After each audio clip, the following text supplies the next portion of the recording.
school, and we make sure they have what they need in school. And some of them, the little kids, we make sure they have toys that are a good fit for them, that work for their abilities and their needs. And for adults, sometimes we help them to get a job, or we'll find them a place to live where they can have support. So we work with people of all ages in all sorts of ways.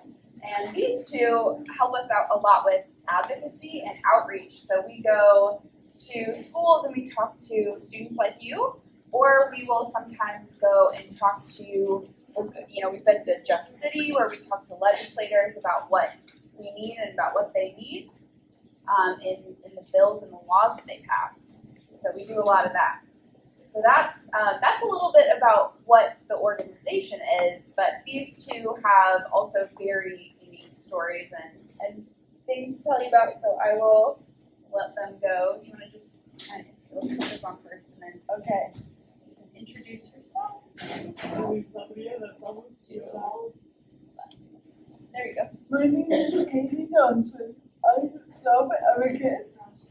I grew up speaking to classes like you.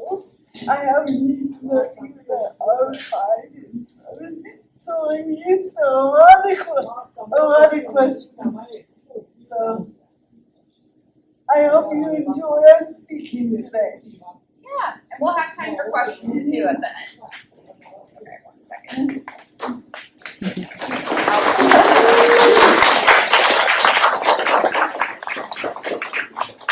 All right. Hi guys, I'm Anna Montano. I'm 22 and I'm a health advocate with cerebral palsy. Awesome. Thanks,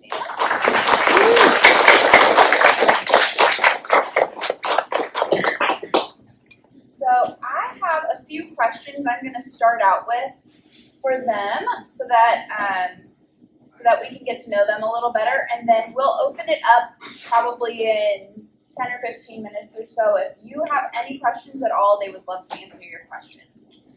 So first off, I would like to ask, what was your experience like when you were in elementary school? You could tell us maybe some of the things you like to do, or maybe some of the things that were difficult for you too. Oh, sure, yeah. My experience in 3rd grade was difficult at times, but I had a lot of fun helping me, so that was awesome because I also had cerebral palsy, so I need physical assistance with everything, but my mind works perfectly. I do have a degree in communication, so this is perfect for me. Awesome, thank you.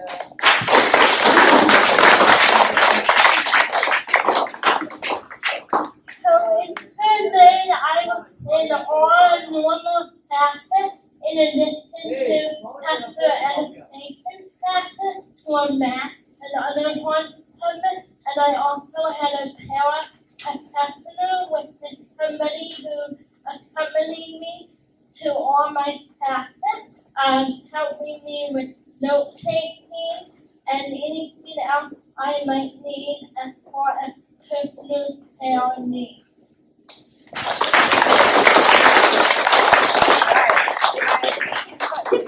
Yeah, okay. It's just the machines back there are running and it's really loud. Gotcha. Yeah, we want to make sure you can hear us. So if anybody needs us to repeat anything, just raise your hand and let us know. But so both of these folks said they had a lot of good help when they were in 3rd grade, but they also had some difficulties. Sometimes school is hard and you need a little bit of extra help. How many of you feel like maybe your friends help you out to get through school and make school better? Pretty much everybody. So these ladies both had some good friends that helped to make their school experience better. Sorry. No, you're good. We're close quarters over here. So Anna was saying she went to school. She was in a classroom with peers with and without disabilities.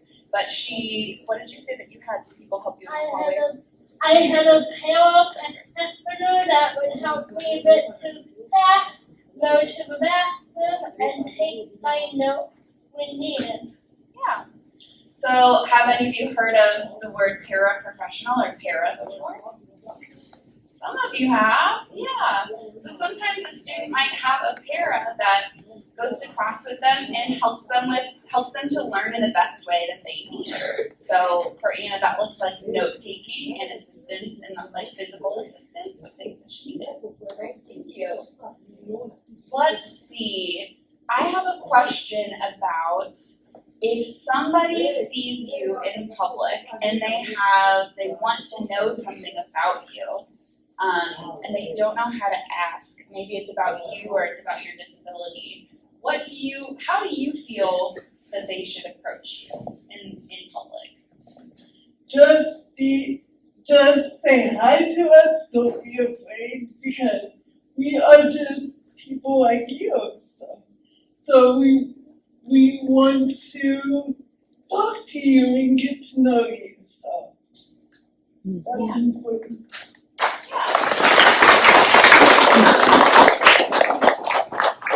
Like Katie said, please approach us and say hi. I know it can be a bit intimidating, but we can tell when people have questions or are wondering about our equipment, and it makes it very awkward when we see you out in public wondering, but you are too afraid to come up to us. In fact, when I see people do that, I come up to you and I try and educate. So if you have questions, it's better that you come up to me before I approach you, because that would probably be really awkward for you.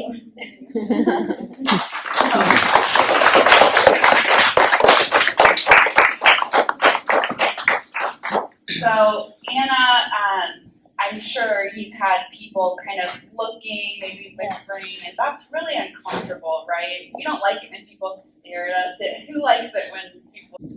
So we also love to talk about when you see someone helping someone else, a DSP or a staff or even a family member. Sometimes if a person has a disability, you might see someone with them, helping them. But I want to let these two explain a little bit more about what it's like when you are talking to someone. Do you want them to talk to you or your staff person? Me, because I'm a person too, like I said earlier.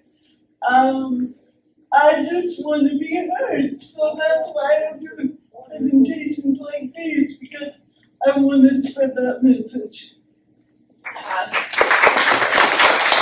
right, what do you think, Anna? So I would definitely say talk to me before you talk to my staff person. I understand that I have a speech impairment and they want to understand sometimes. In that matter, you could ask me to repeat something. Sometimes I will pull out my iPhone and type something that I'm saying, or do my ABC and lay on the metal until I get the word out. Or if you absolutely cannot understand what I'm saying, then that's the appropriate time to say, hey, I'm sorry, I'm having difficulty. Can your support person please translate for me? Awesome, thank you,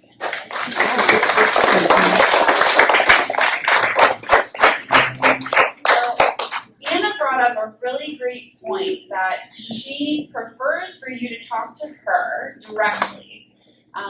Both of these ladies want you to talk specifically to them, but Anna said also, sometimes people have trouble hearing her or understanding her speech. So in that case, you could ask Anna, you could say, maybe could your staff person help to repeat what you said? Or you could first ask her to repeat it. That's a nice thing to do. And if you don't understand, it's okay to just say, I'm sorry, I didn't understand what you said. Could someone help us? Can I make a comment to that? You just have to be patient.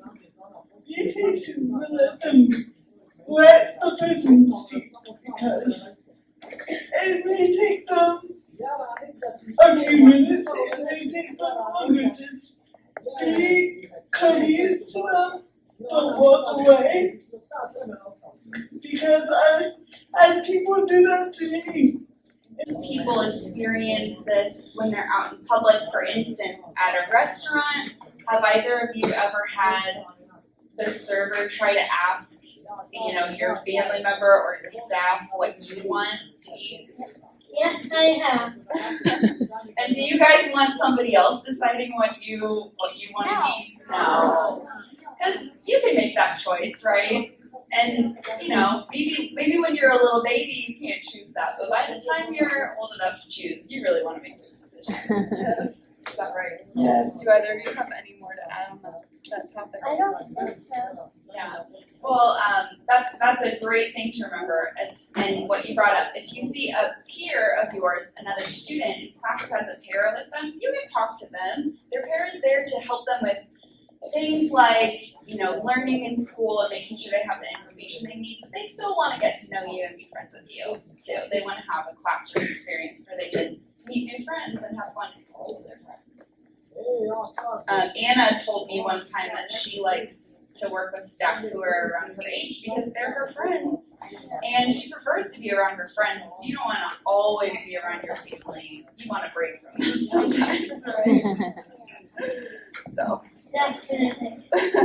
we love them, but sometimes it's fun to just be with your friends. All right, awesome.